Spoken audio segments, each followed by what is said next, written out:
This painting tells the story of some gods, goddesses, and satyrs who've gone into the shade of the woods by the side of a stream to eat and drink. In other words, they're having a bacchanal. Here you see Silenus with the ass, the infant Bacchus, Mercury, Jupiter, Pan playing his flute, Neptune, and Apollo. But the two main characters of the story are Priapus and Lotus. Priapus was the god of fertility. He was the protector of gardens, vines, and bees. And Lotus was the symbol of chastity. Now, Priapus had been in love with this beautiful figure of Lotus for a long time. He'd been lusting after her. And he saw his golden opportunity. There were the gods all fast asleep in the woods. So he crept up, went between the trees, saw Lotus asleep, bent down, and was just picking up her gown to have his evil way with her when Silenus's ass brayed, made a loud noise, and woke up all the gods. They saw what was happening and burst out laughing. Poor Priapus, quite ashamed at being caught in the act, ran off and went away into the distance. Lotus, deeply mortified, also ran off and was turned into a lotus tree. You're looking at one of the greatest paintings of the Italian Renaissance. It was painted by Giovanni Bellini in 1514. Then something quite extraordinary happened. Within less than 15 years, it was drastically altered and repainted by another great artist, Titian. Why and how did this happen?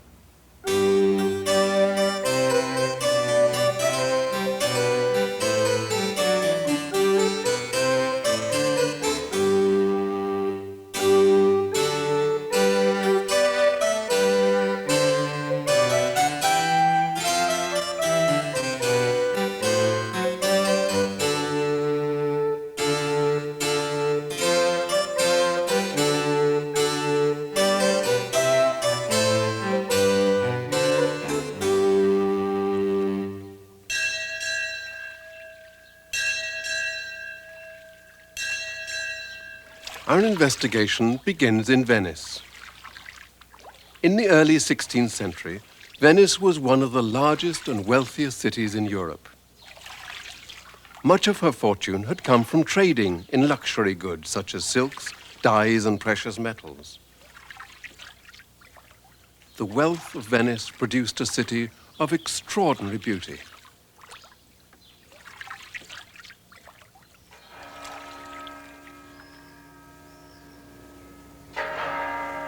Many fine churches and palaces were built and decorated with paintings and sculpture.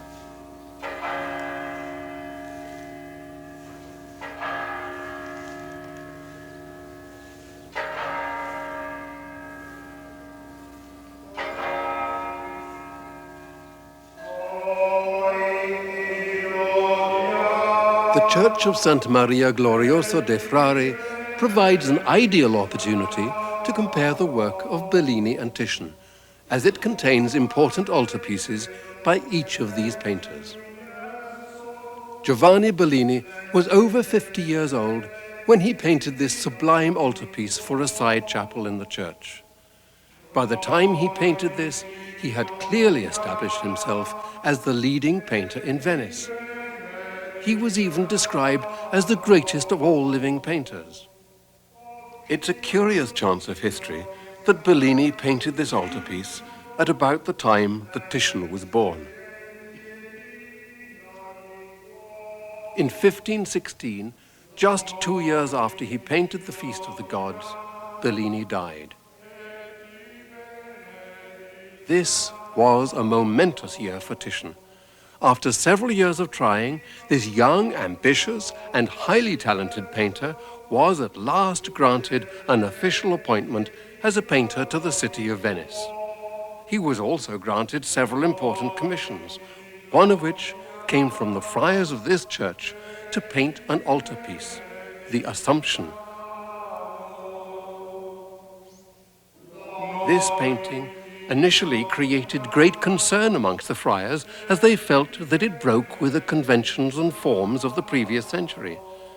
They were offended by the scale of the apostles in the foreground, who appeared to overwhelm the figure of the Virgin as she rises up into the circle of the golden light of heaven. The contrast between the severe, controlled, and cool composition of Bellini's altarpiece and the triumphant, energetic, and explosive Assumption dramatically illustrates the change in style between the 15th century and the new golden age of the 16th century. It was Titian's Assumption that brought the high Renaissance to Venice. The Feast of the Gods came at this pivotal moment in time, the change of the centuries. Here you have combined in this one painting the work of two of the world's greatest artists, Bellini, the leading painter of the 15th century, and Titian, the genius of the 16th century. How could this have happened? And who was responsible?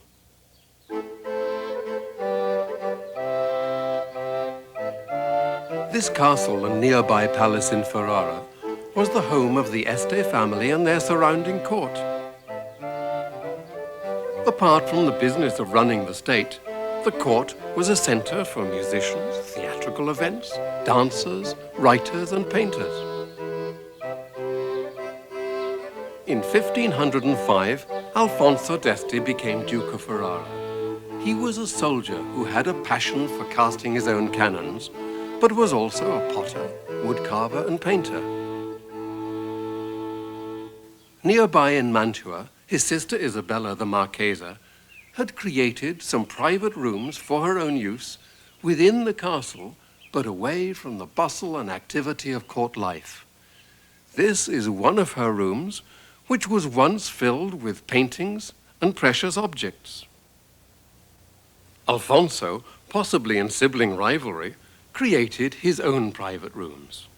His plan was to decorate one of the rooms, called the Camerino, with a series of bacchanals painted by the leading artists of his time. His first achievement was to obtain the Feast of the Gods from Bellini. He then commissioned paintings from Raphael and Fra Bartolomeo, but both died before completing their work. The ceiling and frieze around the top of the walls were painted by Alfonso's court painter Dosso Dossi, who also produced a bacchanal for one of the walls. As court painter, he was also responsible for making medals, banners, designing theatrical sets, and even the mundane task of varnishing carriages. Finally, it was Titian who painted 3 bacchanals to complete the glorious decoration of the room.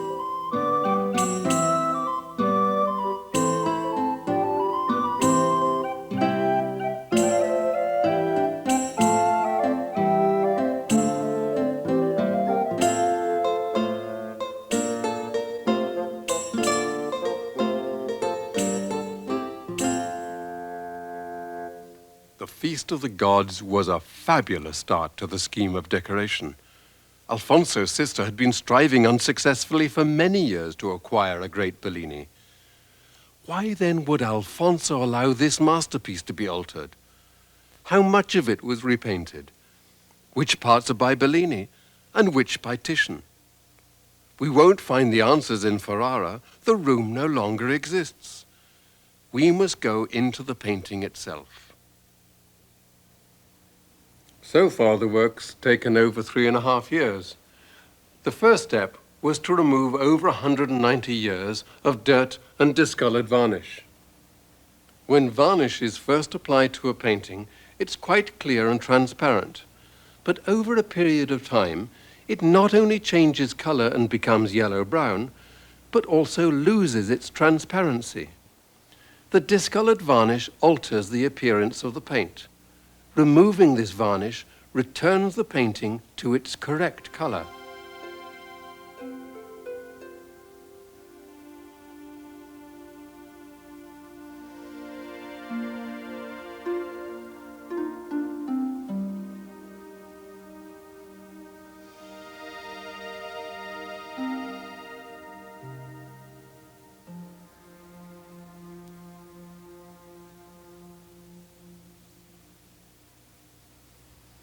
Every square inch of this painting has got to be examined with the minutest care.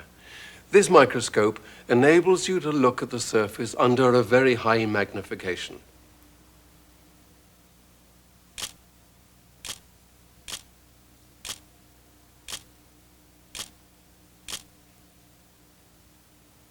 We also have to delve beneath the surface of the painting itself. X-ray makes this possible. It enables us to have a glimpse of the original Bellini composition that hasn't been seen for 475 years. This view takes us back to 1514 and gives us an idea of how the Bellini looked before it was altered. But it also provides us with the most remarkable discovery. You're looking at a cluster of buildings sitting on a hill surrounded by trees. This scene lies above the Bellini, but below the paint of Titian. It means that the Feast of the Gods was drastically altered not once, but twice within a 15-year period. Who made this change? Bellini seems to be the least likely. Throughout his life, he was a precise, methodical painter who carefully planned his work. It would seem to be quite out of character for him to make such a drastic alteration to his own painting. Certainly it could have been Titian. Titian was frequently in Ferrara, so he could have made the first alteration, changed his mind later, and repainted the whole thing again. But on the other hand, the painting of the buildings and the trees doesn't really look like Titian's brushwork. So, could there have been a third painter involved? To explore this new discovery, we must look at the painting in an entirely different way and find some additional clues. If you take a tiny chip of paint from the edge of a crack, much smaller than the pinhead, you embed this in clear plastic, turn it on its side, magnify it 200 times, you can then see the very growth of the painting, the structure, the way that one layer of paint is brushed one on top of another. The sample you're going to see comes from the blue sky right above the hill.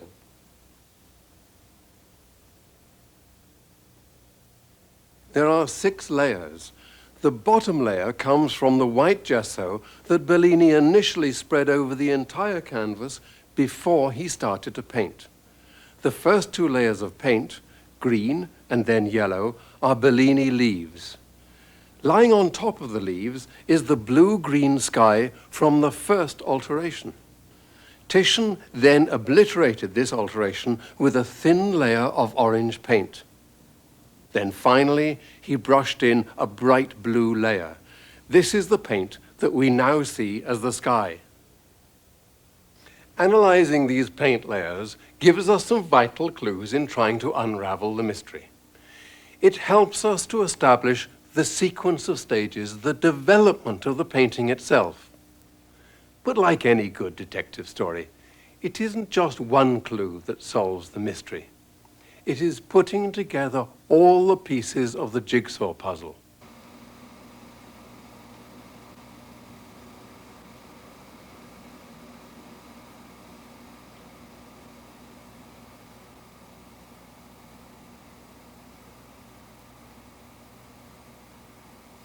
The investigation continues with the use of infrared light. This helps us to visualize the paint layers that lie just below the surface. This image, although difficult to see, reveals something very surprising. The first alteration was not just a cluster of buildings on the hill, but extended over and covered up most of Bellini's landscape. But then this method of examination produces the most important and significant discovery of all.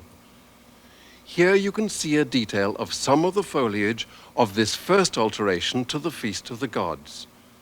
On the right of the screen is some more foliage. As you can see, the brushwork of the leaves is identical. They were painted by the same artist. But the foliage on the right is taken from the frieze of paintings in the Camerino, painted by Dosso Dossi. It was Alfonso d'Este's court painter, Dosso Dossi, who first painted the alteration to the Feast of the Gods. In 1514, on its completion, Bellini's Feast of the Gods would have looked like this. Then, at some unknown time later, Dosso repainted most of the landscape, leaving the figures intact.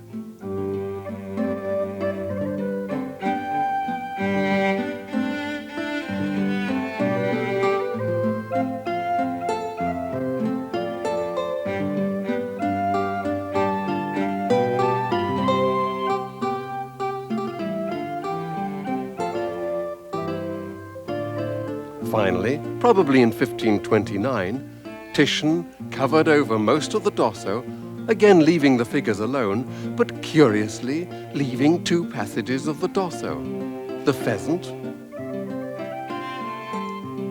and a clump of the foliage.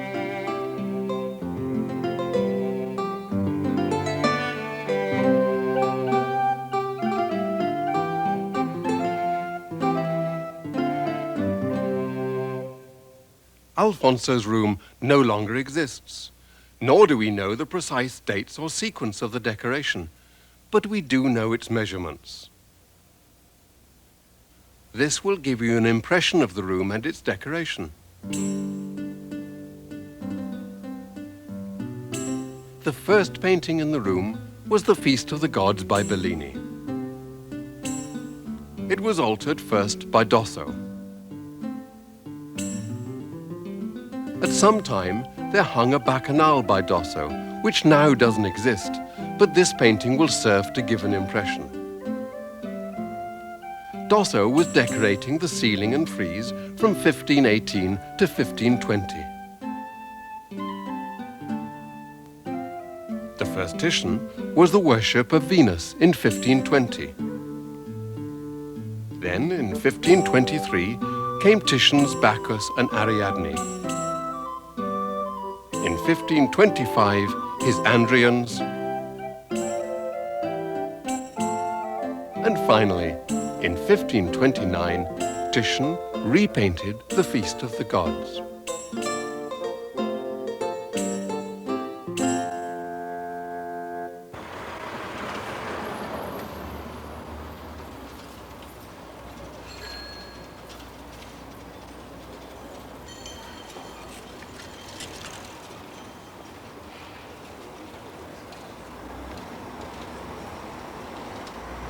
The investigation has given us a great deal of new information, but what it hasn't told us are the reasons why all this happened. Why did Alfonso d'Este choose to alter the Feast of the Gods twice? Even in the middle of the 16th century, there was a story that the painting was unfinished, and that was why it was altered, that Bellini was so old he was unable to complete the work. Well, in the first place, the investigation hasn't provided us with the slightest piece of evidence to support that theory. In the second place, don't you think it would have been odd for Bellini to have signed and dated an unfinished painting? And in the third place, we do have a letter which is dated November 1514, where Alfonso is instructing that Bellini should be made a final payment of 85 golden ducats. So why did Alfonso choose Dosso? One thing was very obvious. Dosso was the man on the spot here in Ferrara. He was already working for Alfonso in the Camerino, doing the decoration of the ceiling and the frieze. But wasn't it obvious even then to Alfonso that Dosso was not the same stature as Michelangelo, Raphael, Fra Bartolomeo, Bellini, or even Titian? Titian was quite a frequent visitor to Ferrara. His normal practice was to work in his studio in Venice on his painting and bring it to a point very close to completion. Then he'd send it on to the proposed site and he'd follow on a little while later. There, he would just do those final adjustments, those little touchings up that were necessary to complete the work. So he was often here. So why didn't Alfonso ask Titian to alter the Feast of the Gods in the first place, rather than Dosso? But it's easy for us to understand why Titian repainted the Dosso later in 1529. Can you imagine how incongruous the Feast of the Gods must have looked? There it was, hanging amongst Titian's 3 wonderful bacchanals. The figures were beautifully and sensitively painted by Bellini, but lying behind was this brash and gaudy landscape by Dosso. Little wonder that Titian repainted the Dosso to cover it up. Isn't it difficult for us now to look back some 450 years at people and events and try and understand their feelings and their motives? Alfonso d'Este was an immensely powerful and wealthy man. He presented himself, as we see him in his portraits, as a great leader and as a soldier. Yet there was another side to him. There was this quiet, private person. He wanted his own rooms away from the court, and he was interested in making pottery, doing wood carving, and making his own paintings. His great ambition was to create this magnificent room filled with the finest paintings of his period. When he'd achieved his first masterpiece, what did he do but to alter it? This would seem now to us to be an incredible sacrilege. Well, perhaps one day in the Este archives, we'll find some documents which will shed some light on this mystery. But until then, we have a story, which might well be apocryphal, but in 1512, Alfonso, wanting some bronze to create one of his favorite cannons, actually melted down a Michelangelo statue. If he could destroy a Michelangelo, why couldn't he alter a painting just to suit his taste? But whatever the reason, we must thank Alfonso d'Este, the Duke of Ferrara, who created for our pleasure and wonder the unique, beautiful, and most mysterious Feast of the Gods.